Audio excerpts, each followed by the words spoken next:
Welcome to Studio 5. We have a great show on tap this week. First up, the actress who brought to life the character of Miss Clara in the film War Room. We're sitting down with Karen Abercrombie. Country music legend Randy Travis makes a special appearance on Tik Tok. And we have your first look at Disney's Cruella. So let's fire up this week's countdown of the 5 big stories in the world of uplifting entertainment. At number 5. Kobe inside the three-point arc, fades and fires and hits. Kobe Bryant has hit a shot at the buzzer! It's a long-awaited honor for the Los Angeles NBA star the world lost more than a year ago. Kobe Bryant is now in the Naismith Memorial Basketball Hall of Fame. His widow, Vanessa, with a moving speech as she remembered her late husband. There will never be anyone like Kobe. Kobe was one of a kind. Bryant, along with Tim Duncan and Kevin Garnett, were the headliners in the group of 9 who finally got their delayed and long-awaited enshrinement Saturday night, more than a year after being announced as the Hall's class of 2020 inductees. Kobe Bryant, on the final night of his NBA career, scores 60 points. 6-0. At number 4. Billy Graham really opened a door to conservative Christianity in the White House. That's filmmaker Sarah Colt, who directs the new documentary on the life of evangelist Billy Graham. On American Experience. Billy Graham is like the Protestant Pope. If America is to continue to be blessed, you are going to have to become a Christian. It's part of the PBS Emmy Award-winning history series, American Experience, premiering on the network this week. I also think, he made a real, very conscious effort to lead his ministry and his life in the most upright manner possible. So there were no scandals with Billy Graham. He was absolutely committed to his mission, and he did not let anything kind of derail him. We will continue the countdown with number 3 in just a little bit. Right now, we want to sit down with an amazing singer, actress, and movie producer. She grabbed the attention of many for her role as the praying grandmother, Miss Clara, in the film War Room. But now she's working behind the scenes and in front of the camera in a film she wrote. It's called Discarded Things. So nice to meet you, Miss Clara. Listen, if you're available tomorrow, I'd like to come by and show you some comparisons in the area. Well, why don't you come by for coffee tomorrow morning, and we'll talk about it then. Okay, yeah, I can do that. I'll see you at 10. By the way, what's your most favorite room? I'll tell you tomorrow. Most of us first saw you in War Room. What's life been like for you since then? It's been amazing. My God is faithful. And my God is powerful. And my God is in charge. You can't fire him, and he'll never retire. God opened the floodgates on that. And so it gave me a platform in which I could do quite a bit of work from. So bless me beyond all imagination. I know who you are. You are withholding necessary medication from someone. You need help. Let God help you through this. God took everything away from me that mattered. Everything. One of the projects that we wanted to talk to you about that is beautifully done is a film called Discarded Things. Tell me how that came about. It's not enough that you took him away. You have to take everything from me. He pushed me out. And my only regret is that you wouldn't come with me. I had been a foster mother. My family, me, my husband, and son, got one son. We were foster parents for many years. The whole process was so insightful in that we found that people just did not want to take on the older children, because they were so afraid, that they were so scarred, and that they couldn't be healed, or, you couldn't impress good things upon them. And so just wanted to address that and some other things, stories about forgiveness, healing. The world doesn't just let you forget. If we only expect a minimum from them, that is all we're going to get. What do you want? I want to help. We see a lot of films that come out of the Christian realm and everything is easily tied up in a bow, and the people just don't handle the edgy things or the pretty ugly things. And so we needed to do that because God is about healing across the board. Your only child, just like that. You are the most selfish man I've ever met. How difficult has it been to navigate the entertainment world for you as a believer? It's interesting. Actually, that is one of the reasons I ended up forming my own production company, because I refuse to use the gifts I've been given to perpetuate the mean, the nasty, the ugly, you know. So yeah, that's how I ended up even producing in the first place, and learned that I actually like the process. I really like the process. Is that a difficult stand to maintain? Not really if you just stop and think and pray about it.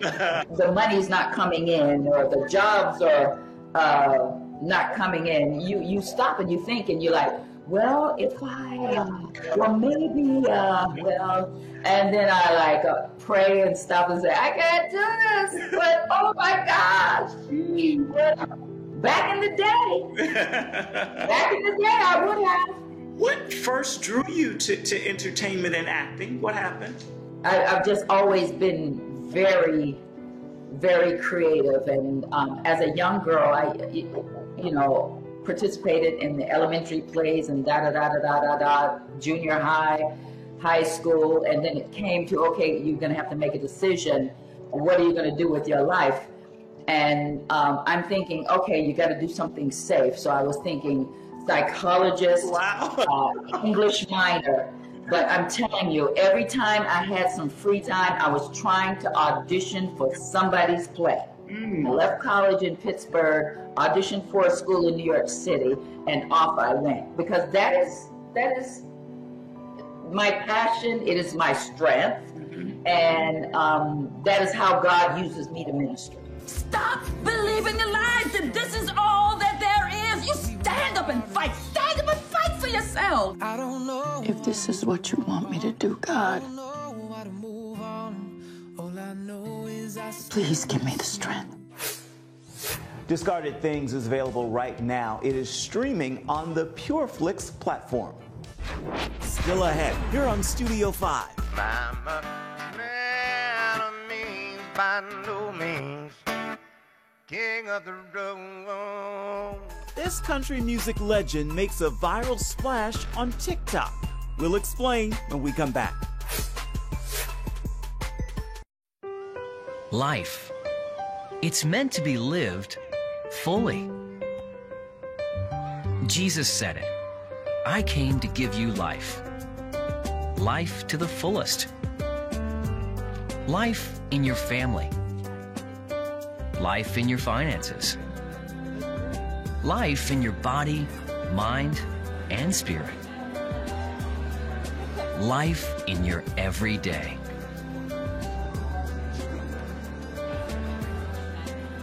At CBN.com, we're taking what Jesus said seriously. We're here to help you discover life. Life. Live it fully. CBN.com.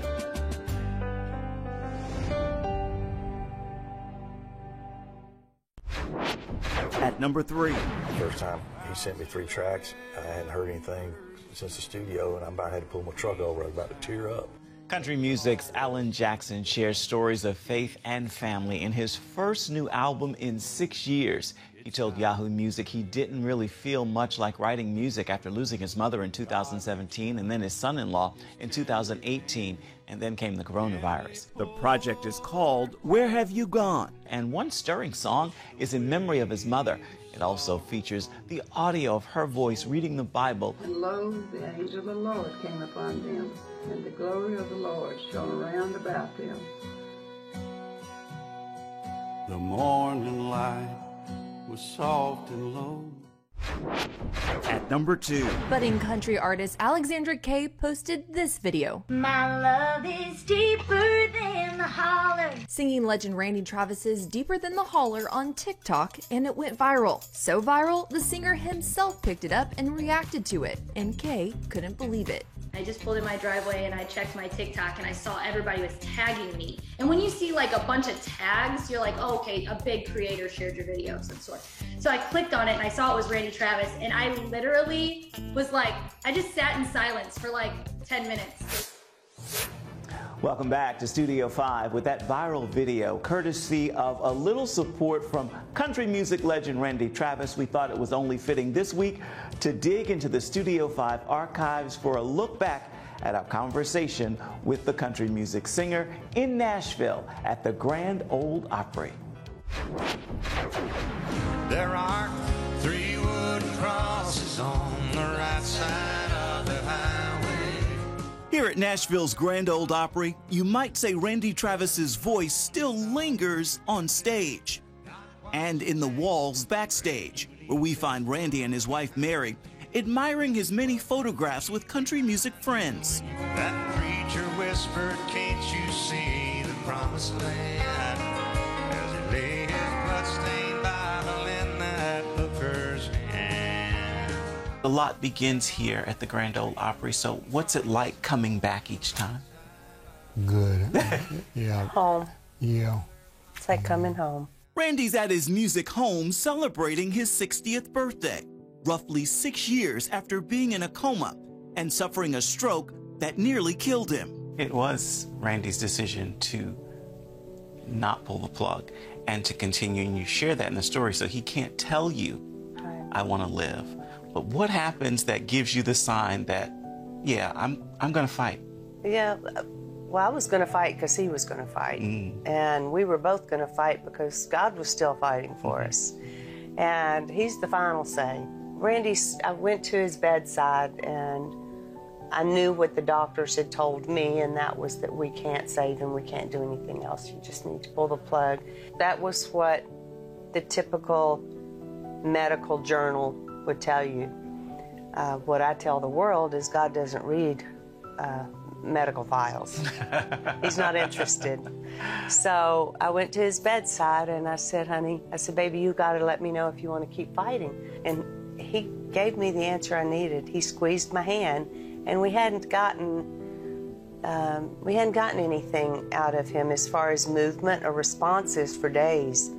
So that was huge. It was a turning point. So he squeezed my hand, and I saw a little tear form and fell down the side of his cheek. And so, you know, it was full steam ahead. Randy is still on a long road to recovery and has difficulty speaking. But his life is an incredible journey he's sharing in his book, Forever and Ever Amen, a memoir of music, faith, and braving the storms of life. A familiar title. I'm gonna love you forever, forever and ever, amen. And Travis's third #1 single. I hear that you still sing. Yeah. Do you have a favorite song now? I know. Amazing grace, how sweet the sound. Randy surprised fans singing one of his favorite songs at his induction into the Country Music Hall of Fame, 3 years after his stroke. He got up there and he took that microphone, and it was like he had never skipped a beat. He sang all 4 verses, and everybody in the place, there was not a dry eye at all. Everybody in there. And Garth Brooks was supposed to help, but he's having a hard time holding it together himself. Garth said, it just tore me up. I'm supposed to be there helping.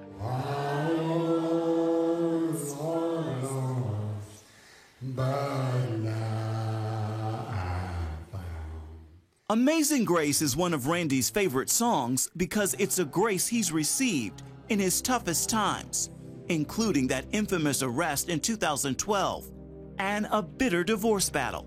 You share some difficult stories in the book as well, from arrests to the things that people often talk about, even in the way that you two found each other. I mean, both of you were hurting, and looking back on it, you could wish things were different. Why did you choose to open up and share those things? To let people know we're human too.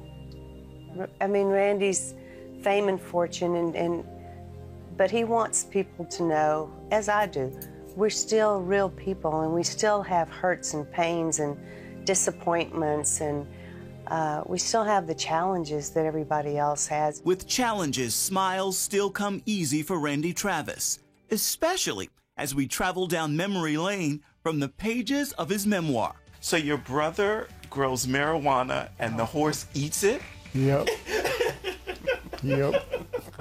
And he's like, out. Yeah.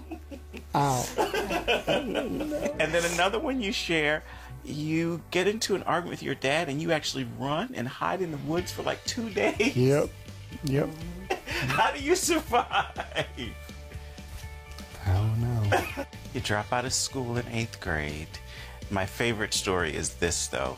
You break into a church and have a beer party. Wow. Okay. I guess you were thinking God will take us any way he can get us, right? Yep. You catch him and I'll skin him? Yeah. Yeah. And Randy Travis just recently celebrated another birthday. I believe it's his 62nd. Happy birthday, Randy Travis. We look forward to sharing a story in pictures every week, and now it's just the perfect time. Here's this week's Studio 5 Snapshot. All over the world, people are in some kind of mental, psychological, emotional pain. Oprah Winfrey and Prince Harry unite for The Me You Can't See, a documentary series exploring mental health and emotional well-being, premiering on Apple TV Plus May 21st. And these are just some of the faces you'll see. And they're this week's Studio 5 Snapshot. See, I write stories, I write them on my arm. Only I can read them, but the doctor calls it self-harm. So can somebody tell me it's okay not to be okay, and do not tell me quietly, because mental health matters, and that's the reality. Up next on Studio 5. One of the most fun things to explore is her creativity. She is very good at what she does, designing. I want to make art. We're going behind the scenes. Come with me, leave the bag. I'm 1,000 apologies. Of the latest Disney live-action adventure. Orphans Promise is committed to loving and serving at-risk children, to helping keep families together, and to creating opportunities for strong and sustainable communities around the world. We're working in over 60 countries around the world, and with your help, we can do even more. There's an old African proverb I love that says, if you want to run fast, run alone. But if you want to run far, run together. At Orphans Promise, we want to run far so we can touch the lives of as many orphaned and vulnerable children as possible. But we don't want to go alone. We're out to change the world, one child, one family, one community at a time. Will you join us?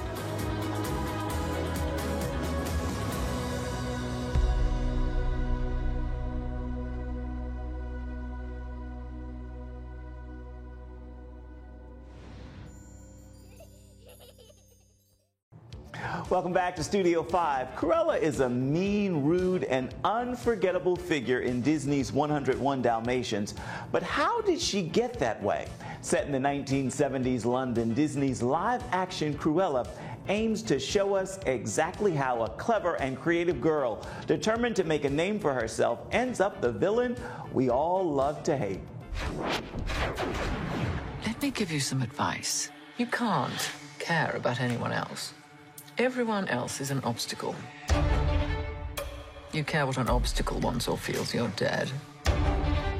If I'd cared about anyone or thing, I might have died.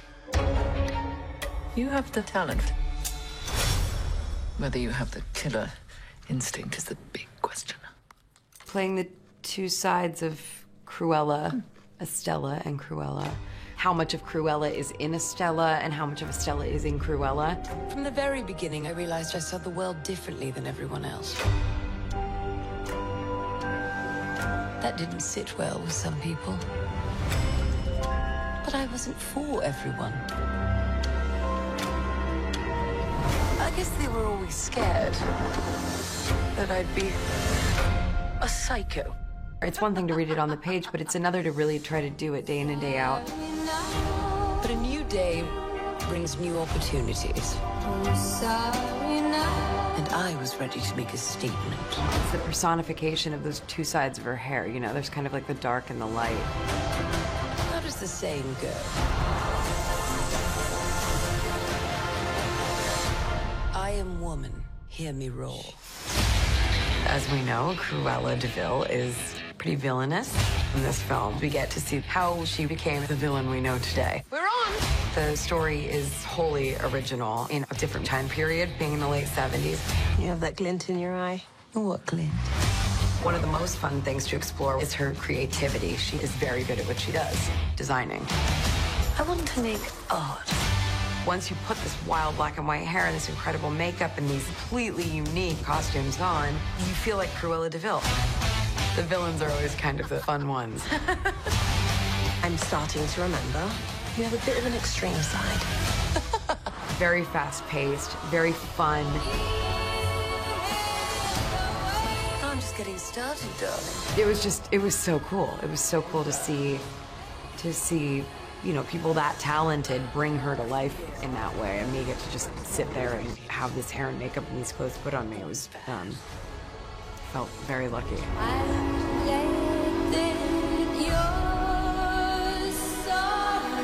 I'm Cruella.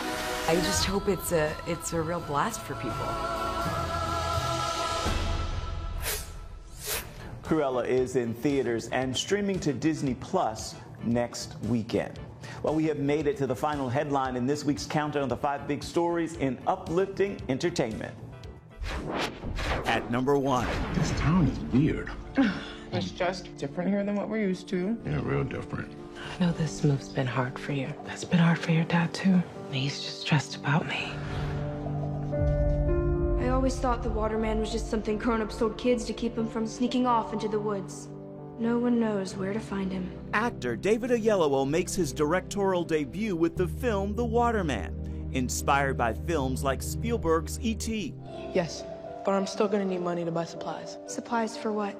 I'm going to find the Waterman. Come into my office. Working alongside his wife promoting the fantasy drama, it's also a chance for the Christian couple to share their faith as they answer questions raised in the film, like where do you go when you die? Well, heaven. In the film, Rosario's character has to give an answer, and you know, it's a tough question to ask in a movie where you're appealing to a wide audience, but she gives a really great answer. What we believe personally is that we live once, we die once, we're judged once. Then if we're with Jesus, heaven is the only place we can be. He is the key, he is the way, he is the truth, he is the life. There is no way to the Father except through him. And that's also one of the themes of the film, which is, you know, Gunnar as a young kid, you know, he doesn't have these revelations yet. And so, of course, with the possible loss of his mom, he's prepared to go and look for the Waterman who supposedly has the key to immortality. But, you know, he's looking in the wrong place. Moments away on Studio 5. Some of the things that he brought me through when I was out there, I'm like, oh God, I know that you love me. Karen Abercrombie takes the stage with a word to take to heart and home.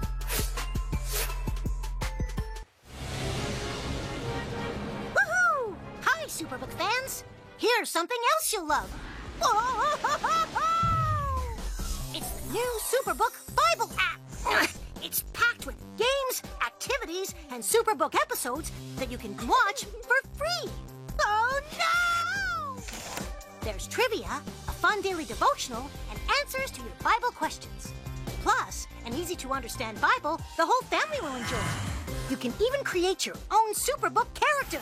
Ta-da! Whoa! Hillsburg Falls, man. Come. Sorry, pardon me. Sorry, excuse me. Ouch! Are you getting this? Earn super points to win daily prizes, too. And so much more! Time to get back to my adventures. See you soon. It's the new Superbook Bible app. Free downloads on iTunes, Google Play, and Amazon. Welcome back to Studio 5. This week's soundtrack is once again courtesy of Maverick City Music and Elevation Worship.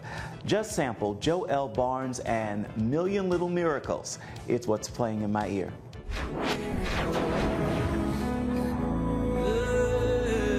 Miracles on miracles, count your miracles. 1, 2, 3, 4, I can't even count them all. I can't even count them all. 1, 2, 3, 4, I can't even count them all. On that musical note, we are almost out of time for this edition of Studio 5. So let's take a look ahead and see what's on the next rundown for next week. This horse got a lot of spirit. You do have a lot of spirit. A look at Spirit Untamed. Tell me, what do you think it is about human beings and horses? It seems there's a special connection, correct? Through the eyes of its first-time director. I think one of the most special things that you experience when hanging around horses is that you're required to come down and be calm and be still and communicate with a being that doesn't speak your language. And that itself translates to so many things in life. Being able to have an entire conversation and work with somebody without being able to speak. Just take it slow. Horses can feel what you feel. It's in your heart to run free. Certainly hope you will make time to join us for that story and so much more come next week. As for the final word for today, let's check back in with actress, singer, and movie producer Karen Abercrombie. She has a final word from a message she shared called Mirror, Mirror, What Do You See? The world tells you you're not this enough, you're not that enough, you're not tall enough, you're not pretty enough, your breasts aren't big enough, your butt's not big enough. Then in 2 years, the world's gonna say, well, your breasts are too big, your butt is too big, and then you don't know what you do, you don't know who you are. But in order to know who you truly are, you got to know who he really is. Because your identity is in him. And I love the way he rolls. See, he doesn't look for perfection. He looks for an opportunity. He looks for an open door. He looks for willingness. Karen Abercrombie, that is the perfect final word for this edition of Studio 5 and this week's look at uplifting entertainment. Until next time, make time to uplift someone around you, and then please come on back and see where Studio 5 takes you next week. Bye-bye, and thank you so much for watching.